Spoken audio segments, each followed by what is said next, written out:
आज का जो हमारा लेक्चर है वो स्टैंडर्ड नॉर्मल डिस्ट्रीब्यूशन पे है। हम आज स्टैंडर्ड नॉर्मल डिस्ट्रीब्यूशन डिस्कस करेंगे विद न्यूमेरिकल एग्जाम।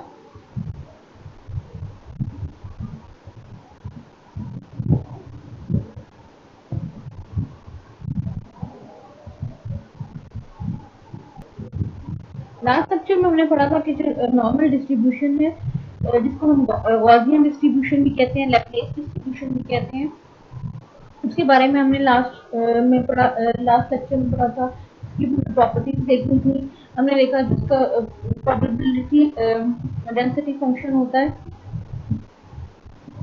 वो उसका है F of X equal to 1/σ√2 pi e raise to -1/2 x minus mu over sigma whole square. ये उसका प्रोबेबिलिटी डेंसिटी फंक्शन है हमारे पास नॉर्मल डिस्ट्रीब्यूशन का।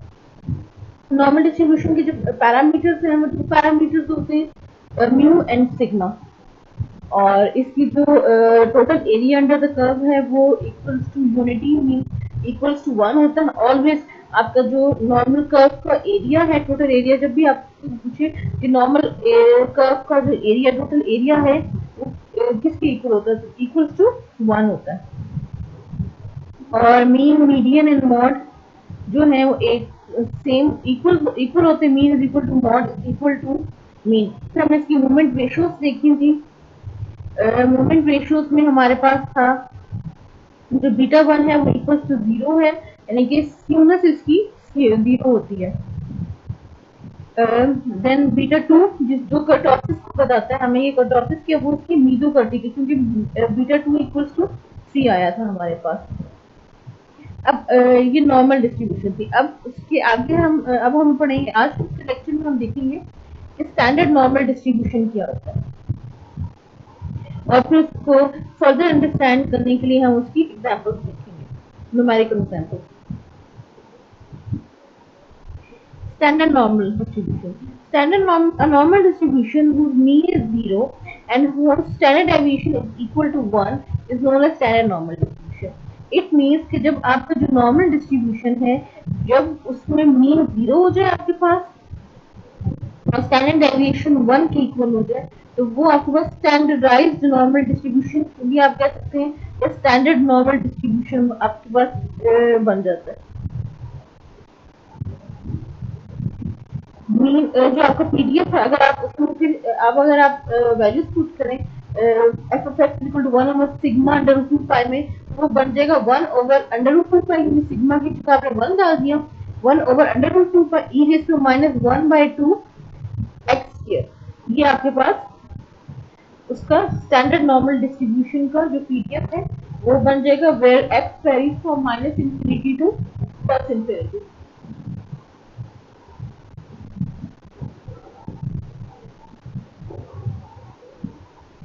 अब ये इसकी नॉर्मल कर्व है, आपको दिखाई हुई है। स्टैंडर्ड नॉर्मल जो कर्व है वो किस तरह है, -1 to 1, 0 आपका है, 0 इन बिटवीन है, और सिग्मा इज इक्वल टू 1 जो है वो इसमें लाई कर रहा है आपका 0 to 1 वाले में। ये आपके पास जो है टेबल है, स्टैंडर्ड नॉर्मल कर्व का टेबल है आपके पास। ये 0 से स्टार्ट हो रहा है, वर्टिकली देखें 0 से स्टार्ट हो रहा है और है 3.1 तक, और हॉरिजॉन्टली 0 से स्टार्ट होके 0.09 तक जा रहा है। ये आपके पास न्यूमेरिकल स्टैंडर्ड नॉर्मल कर्व है। जो आप स्टैंडर्ड नॉर्मल कर्व है, जब आप एग्जांपल्स करेंगे तो आपको इस टेबल की फिर जरूरत पड़ेगी।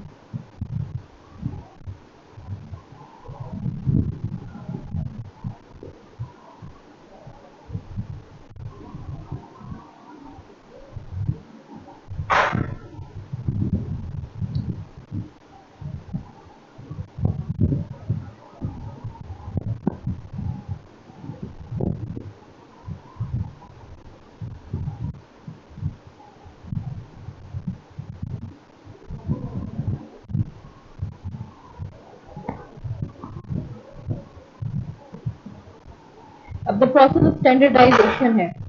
The standardisation formula is z is equal to x minus mu divided by sigma. If x is mu and sigma, अगर म्यू एंड सिग्मा है, then z is n 0 1, क्योंकि स्टैंडर्डाइज्ड है, मीन 0 एंड सिग्मा 1 हो गया। इसकी normal curve है आपके पास।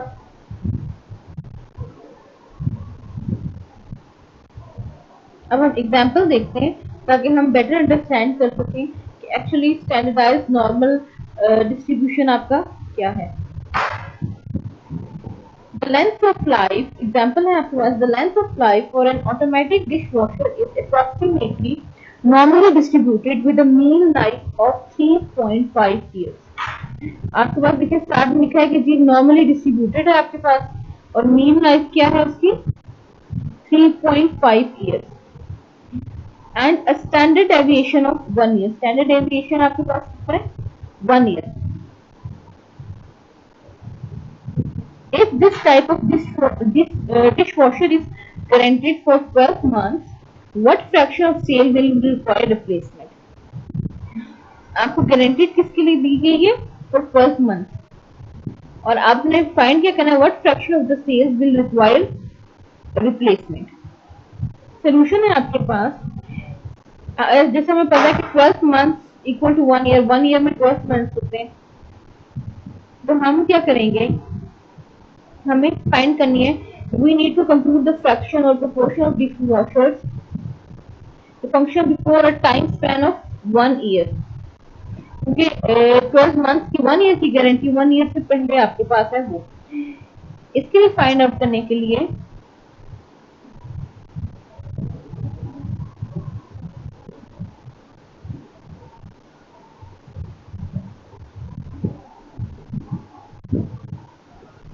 हम पहले एक्स एक्सिस पे लाइन लगाएंगे, देन हम नॉर्मल कर्व ड्रॉ करेंगे। ठीक है, अभी हम सिर्फ नॉर्मल कर्व करेंगे, वैल्यूज अभी कोई असाइन नहीं करेंगे। हमें जैसे ऊपर उसने कहा था क्वेश्चन में, देखिए with mean life of 3.5 years लिखा ना, इट मींस कि मीन हमारे पास 3.5 है और स्टैंडर्ड डेविएशन 1 है, तो n हमारे पास 3.5 और 1। अब उसका हमने मेथड हमारे पास आ गया, z जो है x minus mu divided by sigma, आपने वैल्यू लिखी,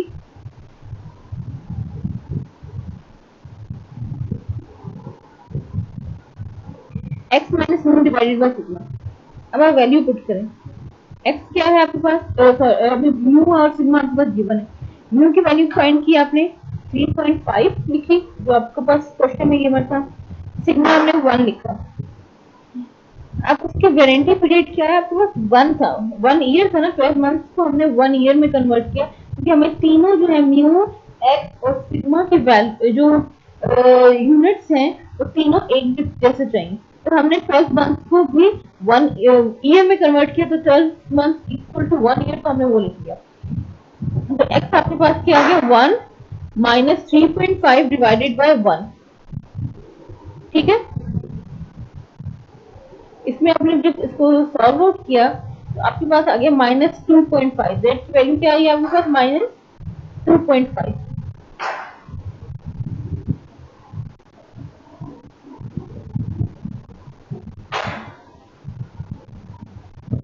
अब हमने क्या करना है, अब हमारे पास क्या है कि हमने फाइंड करना है area minus 2.5 to minus infinity तक का, हमने माइनस 2.5 टू माइनस इंफिनिटी का।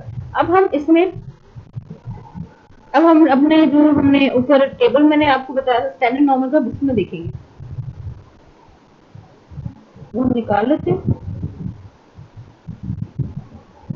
अब देखिए इस टेबल में जो माइनस की वैल्यूज तो है ही नहीं, और हमारे पास तो वैल्यू जो है माइनस 2.5 आई है।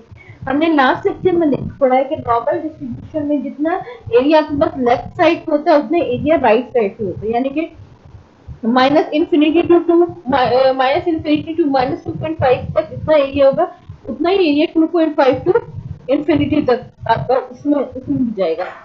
तो हम क्या करेंगे, माइनस नहीं है तो हम 2.5 को चेक करेंगे।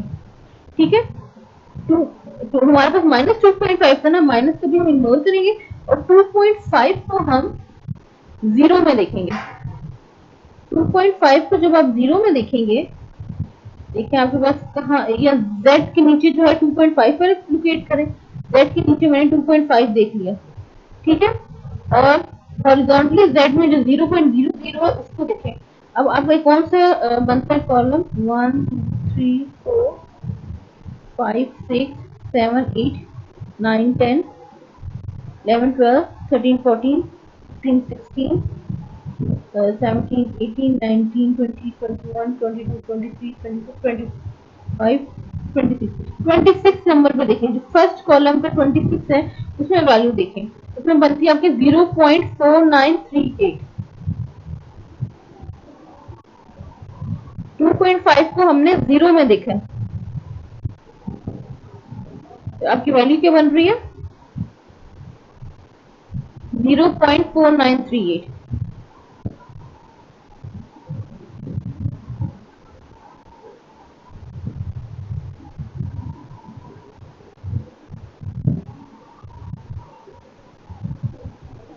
अगर आप नीचे से देखें तो थर्ड रो पर फर्स्ट बन रहा ब्लॉक नीचे से, ये हमारे पास वैल्यू आ गई है 2.5 का, जो हमने जीरो में देखा 0.4938।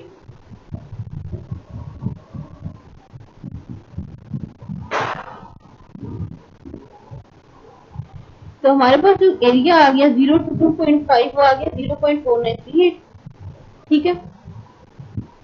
पर हमें तो जो चाहिए था वो -∞ to -2.5 था। अब वो कैसे फाइंड, अब हमने क्या किया,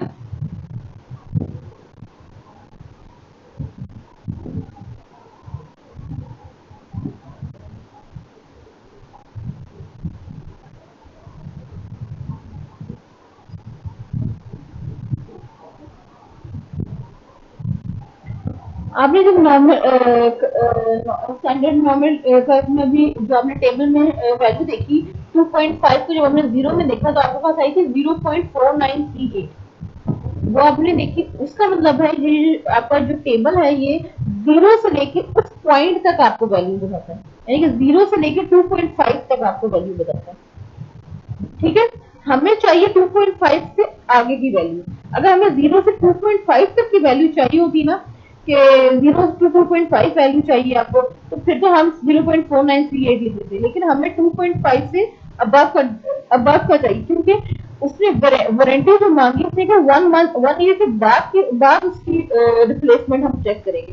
अगर 1 ईयर से पहले की रिप्लेसमेंट होती फिर तो ठीक था हमारे पास, लेकिन हमारे 1 ईयर के बाद की रिप्लेसमेंट है, इसलिए आपका जो है z इज ग्रेटर देन 2.5 आ रहा है, और आपके पास एरिया आपको ग्रेटर देन -2.5 का एरिया देखना है। तो माइनस तो आपका उसमें नहीं होगा टेबल में, आप 2.5 को जीरो में देखेंगे, तो हमने 2.5 को जीरो में देखा, आपके पास वैल्यू आ गई 0.4938। अब ये टेबल आपको क्या बताता है, वैल्यू जीरो से लेके उस पॉइंट तक, यानी कि जीरो से लेके 2.5 तक आपको वैल्यू बताई, और वो आई है 0.4938। यहाँ तक ये। अब आपने ये ग्रीन शेडेड पार्ट भी आपको नजर आ रहा होगा, जो ग्रीन शेडेड पार्ट है वो 0.4938 का, ये तो है जीरो से लेके 2.5 तक की वैल्यू बता रहा है। अब यहाँ पे देखिए 2.5 से आगे जो लिखा है वो व्हाइट एरिया ना, उस व्हाइट एरिया की आपको वैल्यू चाहिए। अब हमारे पास ये जो होता है, हमने क्यों पढ़ा है कि जी जो total area under the normal curve equal to 1 है, और क्योंकि नॉर्मल कर्व आपकी सिमेट्री को अप्रोच करती है, इट मीन्स 50% डेटा आपके पास लेफ्ट साइड पे होता है और 50% डेटा राइट साइड पे होता है। आप क्या करेंगे, उस 50% को पॉइंट में करेंगे, डेसिमल्स में कन्वर्ट करेंगे। तो डेसिमल का मतलब है कि 0.5 लेफ्ट साइड पे आपके पास हमेशा एरिया होगा, ऑलवेज आपके पास होगा 0.5 आपके पास लेफ्ट साइड पे और 0.5 राइट साइड पे, ऑलवेज आपके पास रहेगा, ठीक है। तो आपके पास 0.5 लेफ्ट साइड पे और 0.5 राइट साइड पे होता है। ये वाला देखिए, आप जीरो से राइट साइड वाला एरिया देखिए, जीरो से राइट वाला एरिया सारा, यानी कि जीरो से इंफिनिटी तक जो इतना एरिया वो सारा कितना है 0.5 तक है। तो हमने मैथमेटिक्स में पढ़ा हुआ है, और वैसे भी हमें पता है जब अगर हम सॉल्व करते हैं कि अगर आपको टोटल एरिया की वैल्यू दी और उसमें एक फ्रैक्शन एक पार्ट की वैल्यू दी, तो आप दूसरे पार्ट की वैल्यू फाइंड आउट कर सकते हैं। यानी कि अगर आपको दिया कि a plus b is equal to 0.5 और a की वैल्यू आपको गिवन हो, तो आप b की वैल्यू फाइंड आउट कर सकते हैं ना। मतलब उस a को 0.5 में से माइनस कर दो, आपको b की वैल्यू आ जाएगी। इसी तरह हम क्या करेंगे, हमें पता है कि राइट साइड का सारा एरिया जो है वो 0.5 है, तो हम 0.5 में से माइनस करेंगे, सब्ट्रैक्ट करेंगे 0.4938।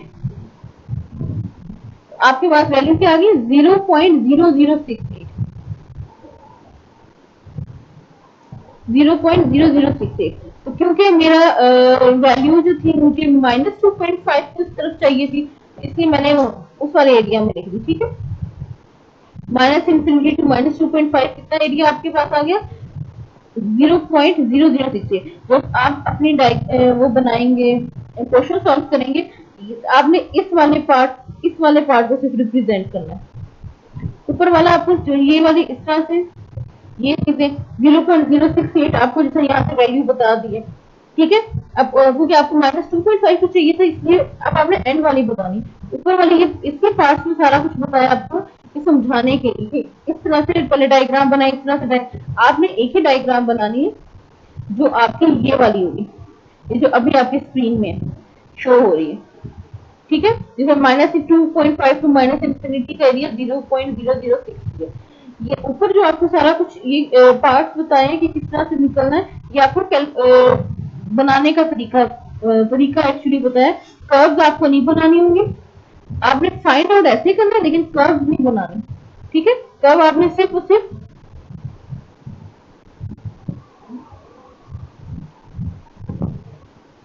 ये वाली एंड वाली कर्व बनानी। कैलकुलेशन आप सारी उसी तरह करेंगे, बस कर्व आपको लास्ट वाली बनानी है।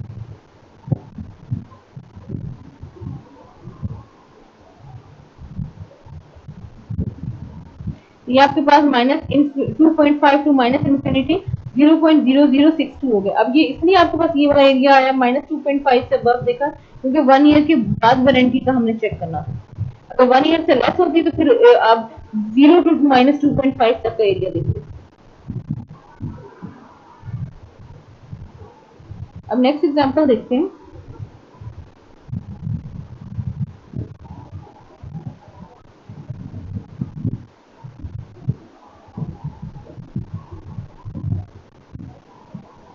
हम ये क्या कह रहे हैं, this means that the probability of a dish washer lasting less than a year is 0.0062. Hence, the owner of the factory should be quite happy with the decision of the placing 12 months warranty on the dishwasher. ठीक है, next example है आपके पास।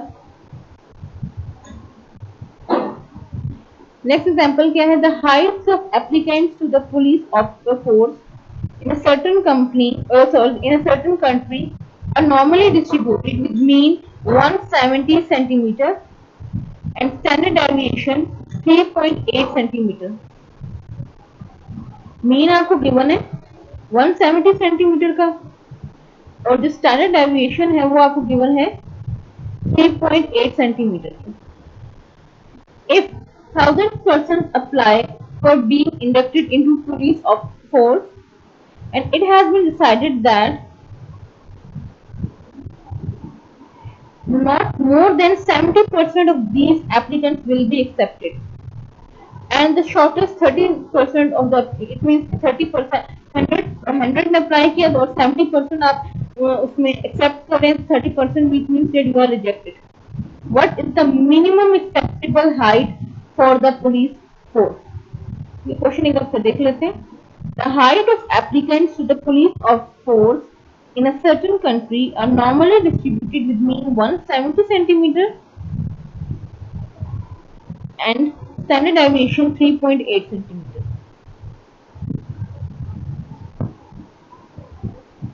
If 1000 persons apply for being inducted into the police force, कितने लोगों ने apply किया, thousand person ने apply किया, and it has been decided that not more than 70% of these applicants will be accepted.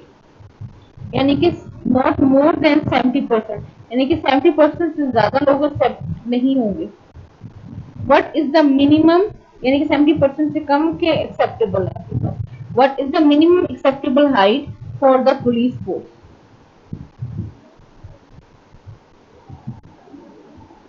अब आपने ये नॉर्मल कर्व बनाई, जो मीन आपको 170 टू मीन इन बिटवीन होता है, रेंज आपको पता -इंफिनिटी टू इंफिनिटी है, और पॉजिटिव है स्टैंडर्ड डेविएशन 3.8, तो वो 3.8 को हमने बताया.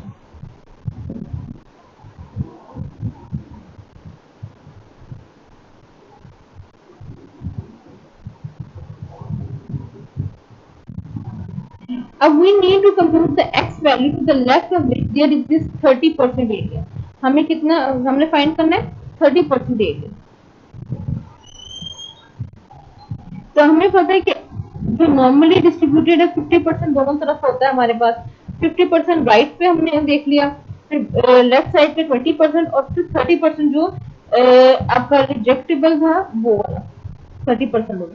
आपने फॉर्मूला लिखा that is equal to x minus mu divided by sigma.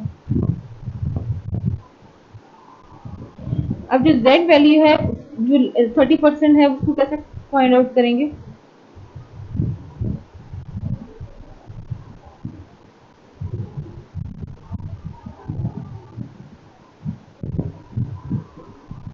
क्योंकि हमारा जो टेबल है वो माइनस में नहीं होता, तो हमने उसको पॉजिटिव में कन्वर्ट करके 0.3 को पॉजिटिव साइड में कन्वर्ट किया.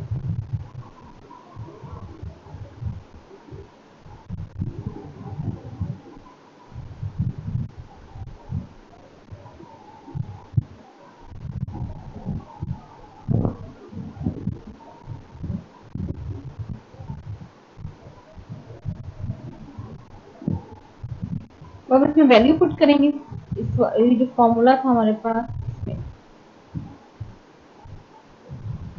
ठीक है, हम वैल्यू भी पुट कर लेते हैं यहाँ पे.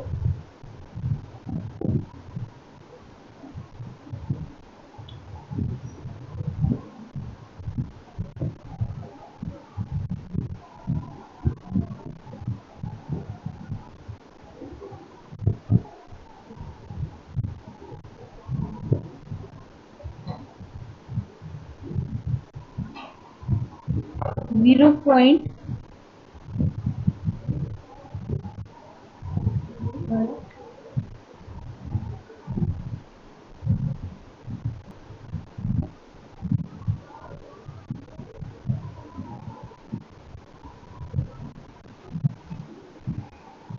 Area between z is equal to 0 and z is equal to 0.52 में जो हम चेक करेंगे, यानी कि 0.52 को आप 0 में चेक करेंगे तो आपके पास ये हम टेबल में चेक करते हैं.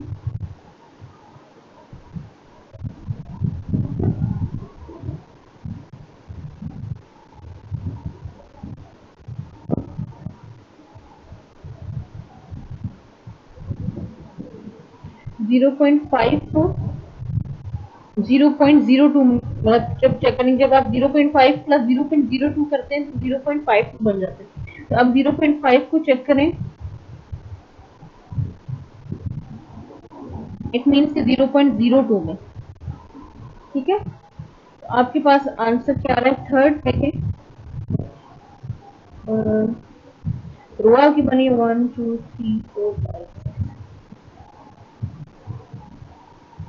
6th रो आपकी बन रही है और कॉलम आपका थर्ड बन रहा है. आपकी वैल्यू आ रही है 0.1985, 6th row and third column.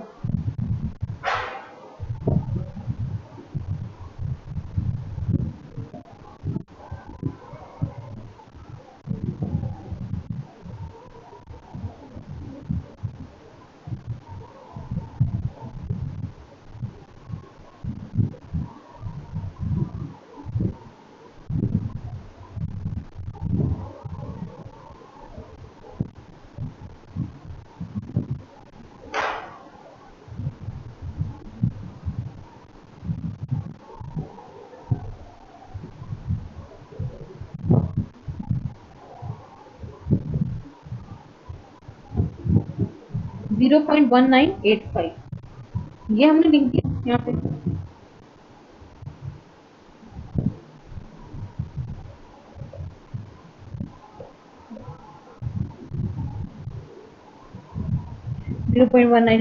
Second आपके पास जो है एरिया बिटवीन 0 एंड 2.5 यानी कि 2.5 को 0.03 में देखेंगे। अब हम इसको टेबल में देख लेते हैं।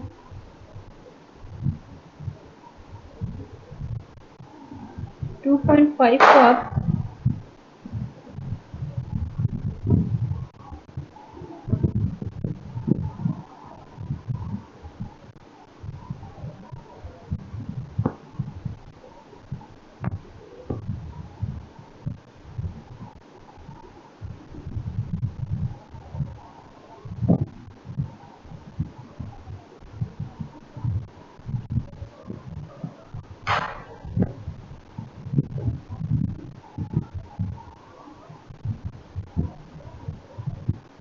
2.5 को 0.03 में देखें, अब बस वैल्यू आती है 0.4943।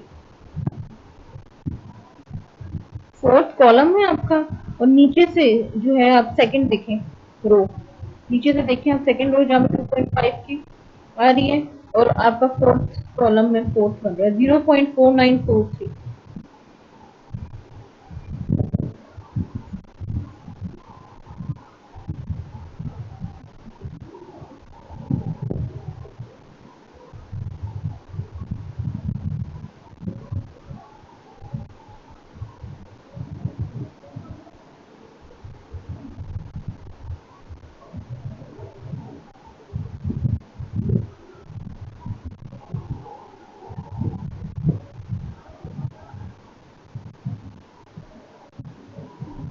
ये आपकी वैल्यू होगी। अब आप इसको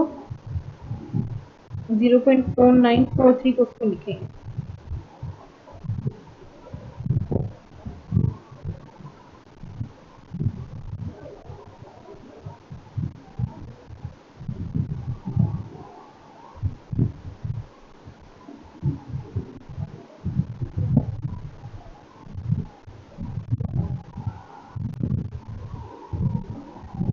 Since the normal distribution is absolutely symmetrical, hence the z value to the left of which there is this 30% area will be exactly the same distance from the mean as the z value to the right of which there is this 30% area. आपने right side of the mean देखना है, that is equal to minus 0.54। अब आपने जो आपके पास है ना that is equal to x minus mu divided by sigma, उसमें से आपने x की वैल्यू फाइंड आउट करनी है। तो आप उसको करेंगे that is equal to x minus mu sigma, जो सिग्मा डिवाइड हो रहा है वो इक्वल टू ऑपोजिट साइड पे जाके मल्टीप्लाई होगा, यानी कि z सिग्मा और म्यू आपका सब्ट्रैक्ट हो रहा है। तो जब आप कि वो इक्वेशन की दूसरी साइड पे जाएगा तो एड अप हो जाएगा, आपके पास इक्वेशन बन जाएगी x is equal to mu plus z sigma. ये आपके पास इक्वेशन बनेगी, इसमें आप वैल्यू पुट करेंगे। म्यू की वैल्यू 170 प्लस 3.8, v की वैल्यू माइनस 0.52, तो 170 माइनस 1.976 आप सबको सॉल्व आउट करेंगे तो आपके पास आ जाएगा 168.024 सेंटीमीटर, जो कि मतलब 168 सेंटीमीटर। तो मिनिमम एक्सेप्टेबल हाइट जो पुलिस फोर्स की है वो 168 सेंटीमीटर है। जैसे बायनोमियल पाइथन और जो दूसरी डिस्ट्रीब्यूशन है फ्री डिस्ट्रीब्यूशन वो फिट होती है रियल लाइफ डेटा में, इसी तरह नॉर्मल डिस्ट्रीब्यूशन है वो भी फिट होती है आपकी रियल डेटा में। X bar the mean computed from the observed frequency distribution based on sample data, and sigma to S. The standard deviation of the observed frequency should be done only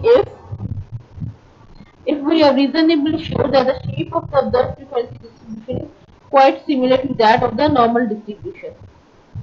In order to decide whether or not our fitted normal is reasonably good fit, the proper statistical procedure is the chi-square and test of goodness of fit.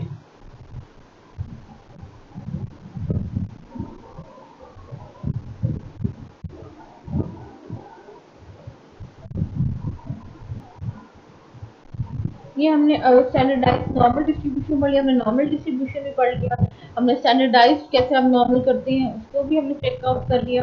अब हम जो हमारा जो third topic है जिसको हम देखेंगे वो है normal approximation to the binomial distribution. अब हम normal approximation to the binomial distribution को चेकआउट करेंगे कि वो कैसे हम, क्योंकि अब हम नॉर्मल जो है वो आपकी कंटिन्यूस है और बायनॉमियल डिस्ट्रीब्यूशन जो है आपकी वो आपकी डिस्क्रीट है। ठीक है, बायनॉमियल भी हम पढ़ चुके हैं, उसका फार्मूला भी हमने उसकी प्रोबेबिलिटी डेंसिटी फंक्शन हमें पता है। बायनॉमियल डिस्ट्रीब्यूशन जो डिस्क्रीट डिस्ट्रीब्यूशन है उसकी के NCX into P raised to power X Q raised to power N minus X, और बायनॉमियल डिस्ट्रीब्यूशन की दो पैरामीटर्स है आपके N एंड P। और नॉर्मल डिस्ट्रीब्यूशन हमने पढ़ी है कि उसकी प्रोबेबिलिटी डेंसिटी फंक्शन क्या है आपके पास,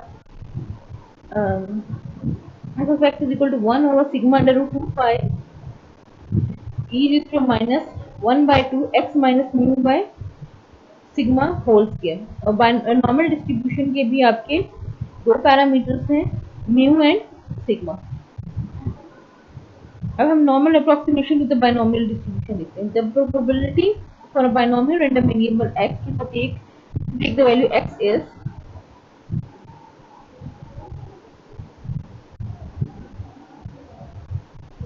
ये आपके पास जो है बायनॉमियल डिस्ट्रीब्यूशन का लिखा हुआ है f of x is equal to NCX P raised to power x Q raised to power N minus x, where x varies from 0 to n और Q plus P आपके पास equal to 1 है। ठीक है, the above formula becomes cumbersome to apply if n is large. In such a situation, as long as neither P nor Q is close to 0, we can compute the required probabilities. By applying the normal approximation to the binomial distribution. The binomial distribution can be quite closely approximated by the normal distribution when n is sufficiently large and neither P nor Q is close to 0. अब आपका जो binomial distribution होता है close to normal distribution होता है जब आपका n sufficiently large होता है और ना ही P और ना ही Q आपका क्लोज टू 0 होगा, तो तब आपका बायनॉमियल डिस्ट्रीब्यूशन जो है वो अप्रोक्सीमेटेड हो जाता है normal distribution. As a rule of thumb, the normal distribution provides a reasonable approximation to the binomial distribution if both NP and NQ are equal to or greater than 5. अगर NP and NQ equal to or greater than 5 I,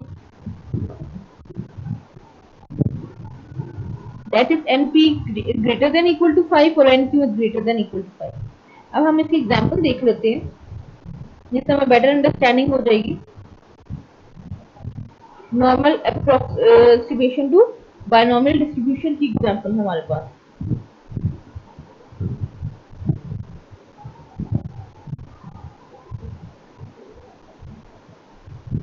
example है, suppose that a past record indicates that in a particular province of an underdeveloped country, the death rate from malaria is 20%.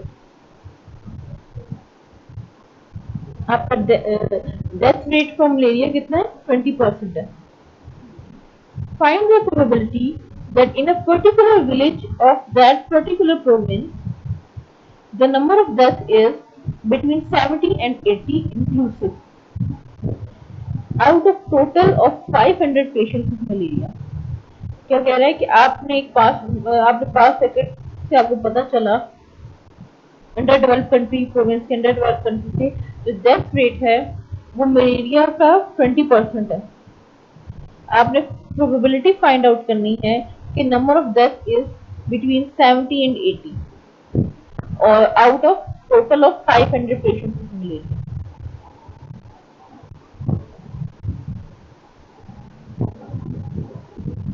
अब इसमें हम सबसे पहले NP जिसको हम mu भी कहते हैं, क्योंकि हमें पता है कि बायनॉमियल डिस्ट्रीब्यूशन का जो मीन है वो इक्वल टू एनपी होता है और उसका जो वेरियंस होता है वो होता है equal to NPQ. Mean binomial distribution का मीन आपका एनपी है और वेरियंस आपका है एनपीक्यू। तो सबसे पहले हम एनपी फाइंड आउट करेंगे। एन आपके पास जो टोटल है, क्योंकि आउट ऑफ उसने कहा था 500, तो आपने 500 लिया और 20% है वो आपके पास पी हो गया, यानी कि 0.2। आपने 500 को मल्टीप्लाई बाय 0.2 करना है।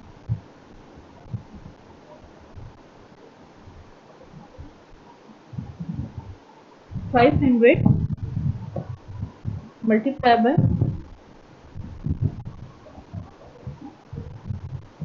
0.2, आपके पास वैल्यू क्या आ गई 100। देखिए आपका म्यू क्या आ रहा है, एनपी को मल्टीप्लाई करने से 100। तो हमने कहा था कि एनपी जो है ग्रेटर देन 5 होना चाहिए। नेक्स्ट है आपके पास वेरिएंस एनपीक्यू। एनपीक्यू में आप वैल्यू पुट करेंगे। एन आपके पास 500 है, पी आपके पास 0.2 है, क्यू आपको नहीं गिवन था। और हमने पहले लेक्चर्स में पढ़ा हुआ है कि क्यू आप कैसे फाइंड आउट करेंगे। बायनॉमियल के केस में आप क्यू लिखेंगे, q is equal to 1 minus P.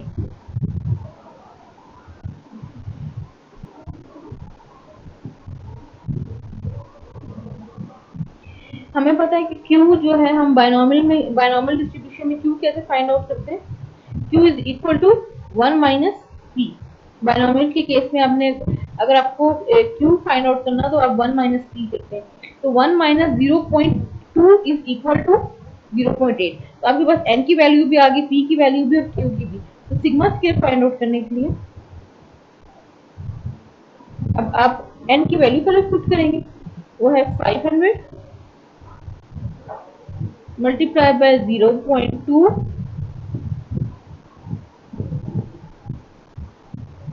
Then multiply by 0.8।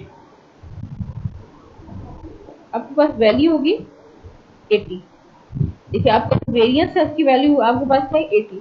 अब हमें सिग्मा को फाइंड आउट करना है, यानी कि स्टैंडर्ड डेविएशन आपने फाइंड आउट करनी है। स्टैंडर्ड डेविएशन कैसे फाइंड आउट करेंगे,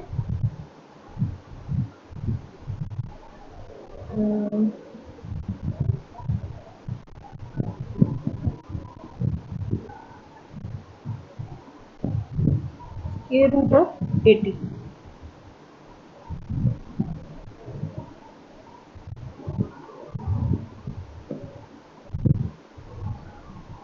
वो आपके पास आ गया 8.944।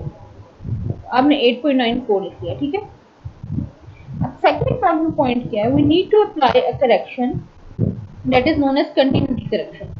हम क्या करेंगे, अब हम अप्लाई करेंगे करेक्शन जिसको हम कंटिन्यूटी करेक्शन कहते हैं।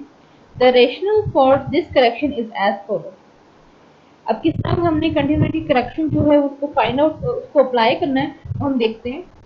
The binomial distribution is essentially a discrete distribution, whereas the normal distribution is a continuous distribution. जैसे हमें पता है कि बायनॉमियल डिस्क्रीट है और जो नॉर्मल है वो कंटिन्यूस, यानी कि दोनों ऑपोजिट डिस्ट्रीब्यूशंस है। एक डिस्क्रीट डिस्ट्रीब्यूशन और एक कंटिन्यूस डिस्ट्रीब्यूशन है।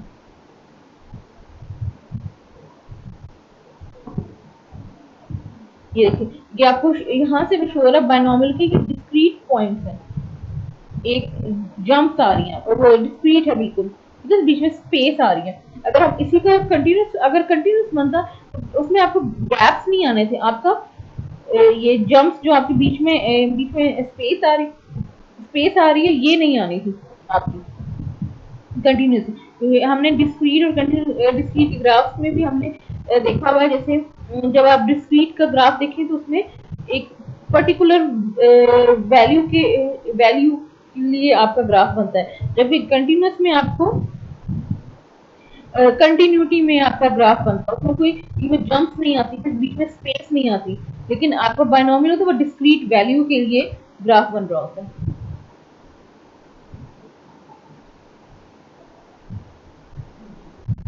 While the question arises, how can a set of distinct vertical lines be replaced by a continuous? आपने बायनॉमियल में देखा आपकी क्या है, डिस्टिंक्ट वर्टिकल लाइंस बन रही हैं। अब इन डिस्टिंक्ट वर्टिकल लाइंस इसलिए बन रही है क्योंकि ये डिस्क्रीट है। अब आप इस डिस्क्रीट को कंटिन्यूस कर्व में कैसे चेंज करेंगे? In order to overcome this problem, what we have to do is we replace every integral value x of our binomial random variable by an interval x minus 0.5 to x plus 0.5. हम क्या करेंगे, जो हमारी ये distinct vertical lines आ रही हैं, हम इसको कंटिन्यूस कर्व में कैसे करेंगे, हम रिप्लेस करेंगे every integral value x of our binomial random variable by an interval x minus 0.5 to x plus 0.5. By doing so, we will have the following situation. The x value 70 is replaced by the interval 69.5 to 70.5. तो आप ये देखें ऊपर आपका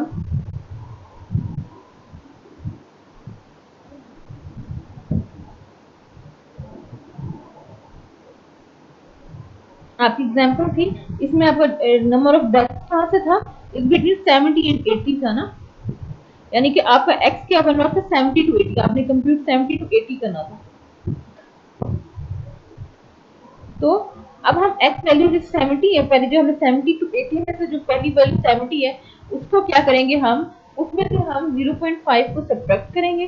तो हम 0.5 को 70 में से सब्ट्रैक्ट करेंगे तो हमारे पास वैल्यू आएगी 69.5। देन आपके पास उसी 70 में आपने 0.5 को एक दफा ऐड करना है और एक दफा सब्ट्रैक्ट करना है।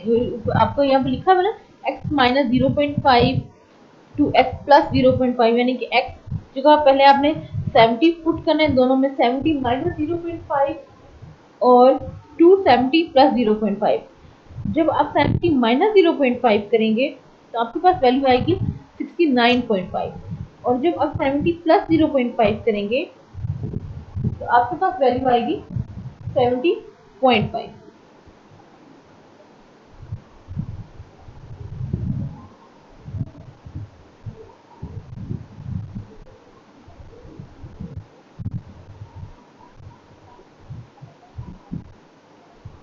इसी तरह आपके पास जो 71 वैल्यू होगी उसको x वैल्यू जो 71 होगी वो कैसे रिप्लेस हो जाएगी, वो हो जाएगी 70.5 टू 71.5।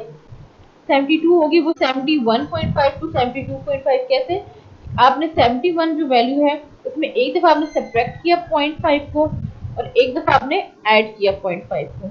ठीक है, जब आप 71 में से 0.5 को सब्ट्रैक्ट करेंगे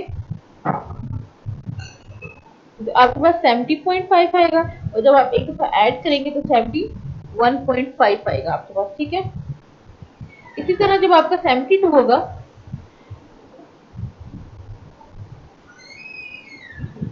72 में आप एक दफा 0.5 को जब सब्ट्रैक्ट करेंगे आपका 1.5 बनेगा, और एक दफा जब आप ऐड करेंगे उसमें 0.5 को ऐड करेंगे, यानी कि इस सभी केसेस में हमने 0.5 सब्ट्रैक्ट 0.5 ऐड करा। जब 0.5 को सब्ट्रैक्ट करेंगे 72 में से तो आपके पास बनेगा 71.5, और जब आप 72 में से 0.5 को ऐड करेंगे तो आपके पास 72.5 बनेगा। इसी तरह आपका कंटिन्यूटी में चलता रहेगा। तो जो आपकी 70 टू 80 रेंज थी, जब आप 80 में जाएंगे 80 में जाएंगे जब आप, हम इस तरह हमने फाइंड आउट किया, जब हमारे पास x वैल्यू 80 है उसको कैसे रिप्लेस करेंगे, 80 माइनस 0.5 करेंगे आप तो 79.5 आएगा, और 80 में जब आप ऐड करेंगे 0.5 तो 80.5 आएगा। अब हम क्या करेंगे, अप्लाई करेंगे कंटिन्यूटी करेक्शन। हम कंटिन्यूटी करेक्शन क्यों अप्लाई करें, क्योंकि हम डिस्क्रीट से नॉर्मल कंटिन्यूस डिस्ट्रीब्यूशन में जा रहे हैं। नॉर्मल डिस्ट्रीब्यूशन हमारे पास जो है वो कंटिन्यूस डिस्ट्रीब्यूशन है, और जो बायनोमियल डिस्ट्रीब्यूशन है वो हमारे पास डिस्क्रीट डिस्ट्रीब्यूशन है।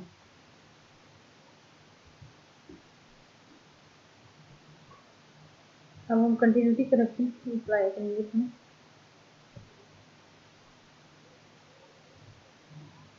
अप्लाइंग द कंटिन्यूटी करेक्शन, तो हमारे पास प्रोबेबिलिटी जो थी हमने किसकी फाइंड करनी थी, x is greater then 70 and less then 80। अब जब हमने इसको रिप्लेस किया, हम रिप्लेस करेंगे x is greater than 69.5 to x is less than 80.5।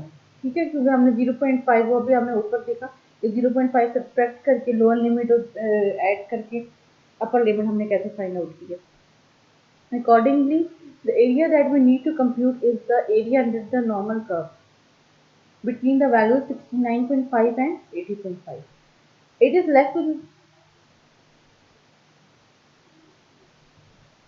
अब आपके पास एरिया आ गया 69.5 और 80.5। अब आपने क्या करना है, इसमें से वैल्यूज फाइंड करोगे, v का फॉर्मूला लगा के x minus mu divided by sigma, आपकी वैल्यूज आ जाएंगी, आप इसमें कंप्यूट करेंगे।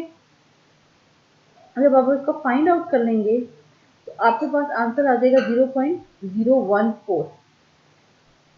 तो this bring us to the end of the second part of the course.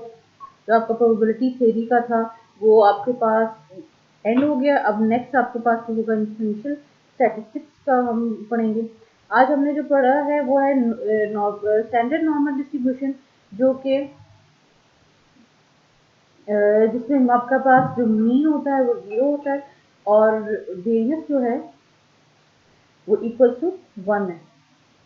ये आपके पास स्टैंडर्ड नॉर्मल डिस्ट्रीब्यूशन है, जिसकी नॉर्मल डिस्ट्रीब्यूशन की जो मीन है वो 0 है, स्टैंडर्ड डेविएशन इक्वल टू 1। इसको हम स्टैंडर्ड नॉर्मल डिस्ट्रीब्यूशन कहते हैं। इसके दो पैरामीटर्स होते हैं नॉर्मल डिस्ट्रीब्यूशन के, म्यू एंड सिग्मा। जब आप इसको लिखेंगे तो जब कहेंगे आपको स्टैंडर्ड नॉर्मल डिस्ट्रीब्यूशन कहेंगे लिखने का, तो अब n इंटू 0 1 अगर आपके पास लिखा हुआ है कि m01, इट मीन्स कि ये स्टैंडर्ड नॉर्मल डिस्ट्रीब्यूशन है। ये आपके पास फिर एरिया था, स्टैंडर्ड नॉर्मल डिस्ट्रीब्यूशन का टेबल था जो आपको दिया था।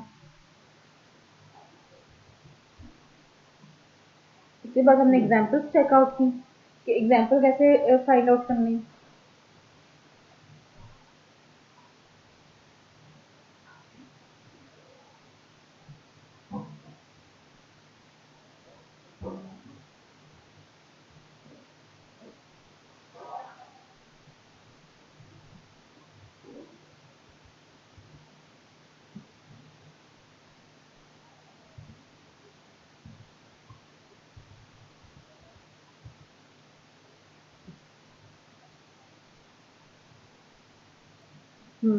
ये हमारे पास फिर हम एग्जांपल से किया था।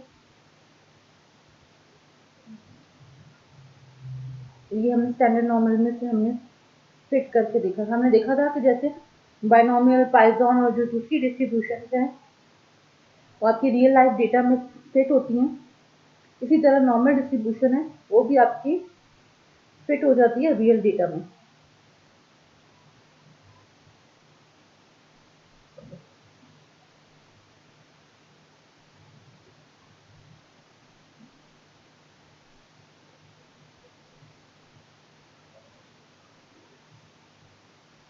जैसा कि हमने we are reasonably sure that the shape of the observed frequency distribution is quite similar to that of the normal distribution, as indicated in the case of the fitting of the binomial distribution to real data.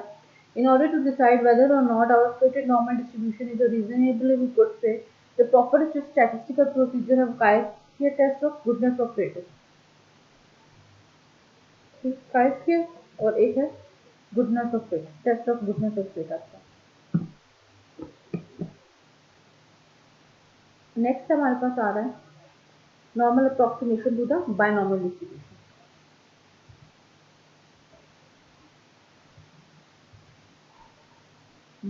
Normal approximation to the binomial. अब आपके पास ये जो normal distribution है वो continuous distribution है, और जो binomial distribution है वो आपके पास डिस्क्रीट डिस्ट्रीब्यूशन है। हमने पहले भी देखा हुआ है कि जो आपके पास जो डिस्क्रीट डिस्ट्रीब्यूशन जो होती हैं उनका जो ग्राफ होता है वो एक वर्टिकल लाइन होती है, डिस्क्रीट वैल्यूज से होता है। उसके यानी कि एक वैल्यू से जो दूसरी वैल्यू से उसके बीच में स्पेस होती है आपके पास, आपका जंप्स आ रहे होते हैं। जबकि हमने कंटिन्यूस डिस्ट्रीब्यूशन का जो ग्राफ होता है उसमें आपकी कंटिन्यूटी होती है, उसमें आपके पास कोई जंप्स नहीं आते, वो आपके एक कंटिन्यूटी में चलता है। बायनोमियल में आपके डिस्क्रीट डिस्ट्रीब्यूशन में आपके जंप्स आते हैं, बीच में आपकी स्पेस होती है। और नॉर्मल डिस्ट्रीब्यूशन जो कंटिन्यूस डिस्ट्रीब्यूशन है उसमें आपके पास ग्राफ जो आप करें तो आपको कंटिन्यूटी होगी। तो अब डिस्क्रीट केको में जो जिसकी वर्टिकल लाइन थी ग्राफ में हमने देखा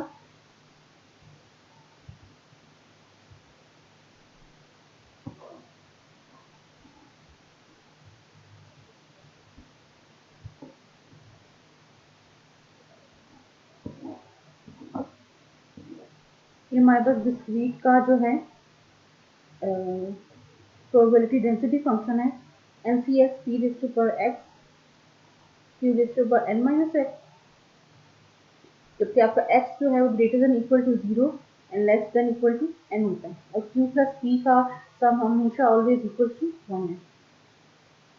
जो आप नॉर्मल अप्रोक्सीमेशन बाइनोमियल करेंगे तो आपने चेक करना है कि आपका जो n है वो सफिशिएंटली लार्ज होना चाहिए, जबकि आपका जो p एंड q है वो क्लोजर टू 0 नहीं होना चाहिए।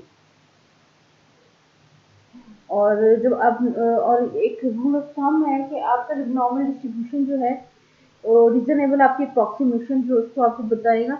आपके जो NP और NQ जब आप फाइंड आउट करेंगे पहले कि आपने देखा होगा आप इसमें फिट कर सकते हैं नॉर्मल अप्रोक्सीमेशन टू बाइनोमियल कि नहीं। तो इसको देखने के लिए आप क्या करेंगे कि आप NP और NP आप फाइंड आउट करेंगे, यानी कि n मल्टीप्लाई बाय प्रोबेबिलिटी जो है P उसको, और NQ उसको भी n multiply by Q value जो आपके पास आई है ग्रेटर देन 5 होनी चाहिए। फिर हमने इसकी एग्जांपल देखी थी। इस एग्जांपल में भी हमने देखा जो हमने n हमारे पास 500 था और P 0.2 था। सबसे पहले हमने इसके लिए बाइनोमियल फार्मूला इसमें अप्लाई करने के लिए हमने क्या किया कि हमने NP फाइंड आउट किया। ठीक है, NP फाइंड आउट किया आपने, तो n आपके पास 500 था और P आपके पास 0.2 था। 500 इंटू 0.2 करने से आपके पास वैल्यू आई है 100, और 100 जो है आपके पास वो ग्रेटर देन P आ रहा है। इसी तरह आपने NQ फाइंड किया, P आपके पास गिवन था, P आपके पास गिवन था उसमें 0.2, Q की वैल्यू अब बाइनोमियल में आपको पता है आप फाइंड आउट कर सकते हैं Q is equal to 1 minus P। तो जब आपने Q is equal to 1 minus P किया तो आपके पास वैल्यू आ गई 0.8। तो NQ की वैल्यू फाइंड आउट की 500 मल्टीप्लाई बाय 0.8। तो 500 मल्टीप्लाई बाय 0.8 ये आपके पास 400 आया, और 400 भी ग्रेटर देन 500। जब ये दोनों कंडीशन आप फुलफिल हो रही हैं कि दोनों जो हैं ग्रेटर देन 5 आ रहे हैं, तो अब आप binomial approximation normal approximation to binomial apply करेंगे। अब आपने x की वैल्यू क्या आपके पास 70 टू 80 इंक्लूसिव उसने कहा था ना, ब्रैकेट में आपको क्वेश्चन में लिखा हुआ है कि number of death is between 70 and 80 inclusive, यानी कि आपका 70 एंड 80 भी इंक्लूड है। इसीलिए जब हम इसकी वैल्यूज फाइंड आउट करेंगे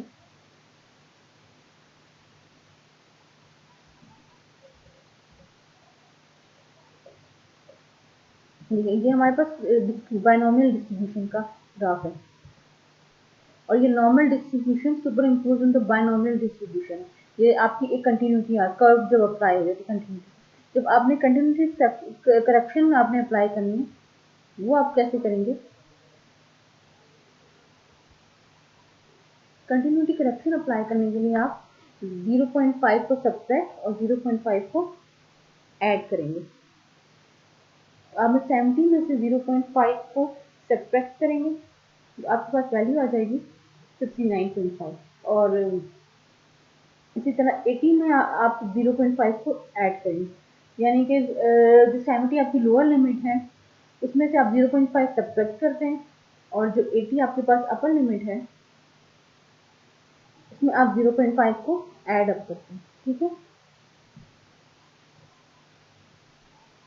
अब 69.5 यानी कि अब आपकी न्यू जो रिप्लेस हो गई है अप्लाइंग कंटिन्यूटी करेक्शन वो हो गई 69.5 टू 80.5। ठीक है, अब आप इन वैल्यूज को आप अप्लाई करेंगे जब आप इन वैल्यूज को उसमें फिट आउट करेंगे तो आपके पास जो वैल्यू बनेगी वो बन जाएगी 0.0145 आपके पास आंसर आएगा इन वैल्यूज को करने के बाद। ठीक है, जो कि हमारे पास आ रहा है 1.5% हमारे पास की वैल्यू आ रही है।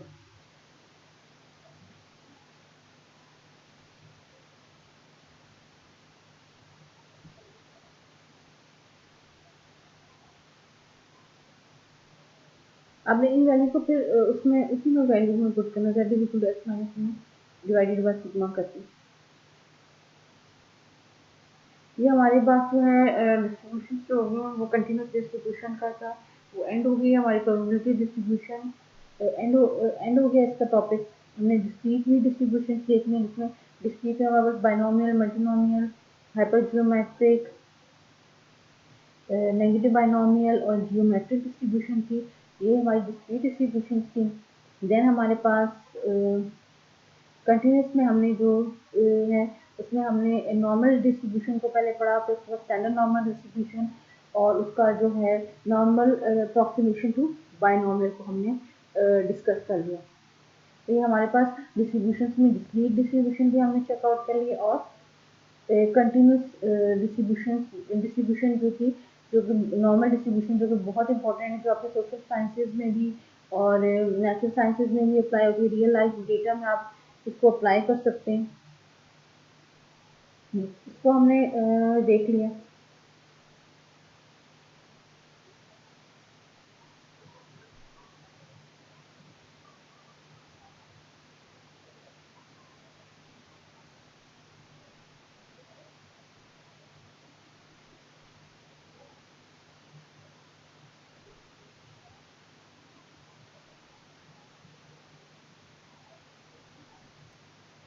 आप क्या करेंगे, वैल्यू कैसे आप ये z is equal to x minus mu divided by sigma.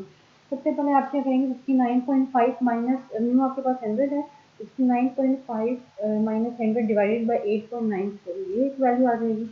Then आपके पास आ जाएगी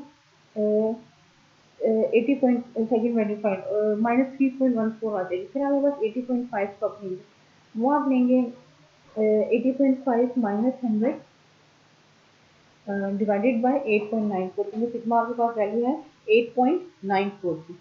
अब आप इसको सॉल्व आउट करेंगे, आपके पास इसकी वैल्यू आ जाएगी माइनस 2.1, इस तरह से आपके पास वैल्यू आ जाएगी।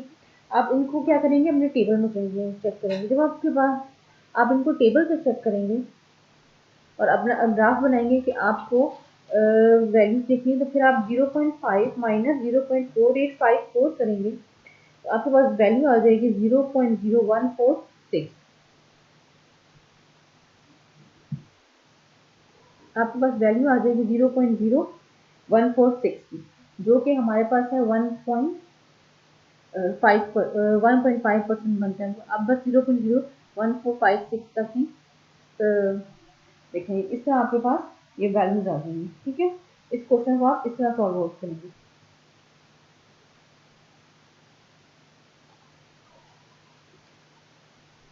by applying the continuity correction to normal approximation to binomial है आपके पास।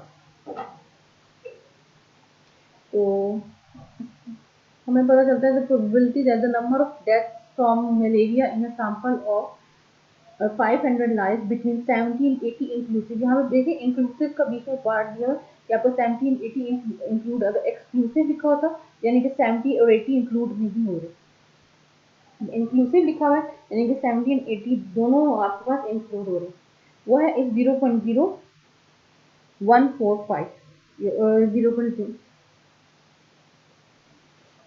ये आपके पास वैल्यू आ गई normal distribution approximation to binomial.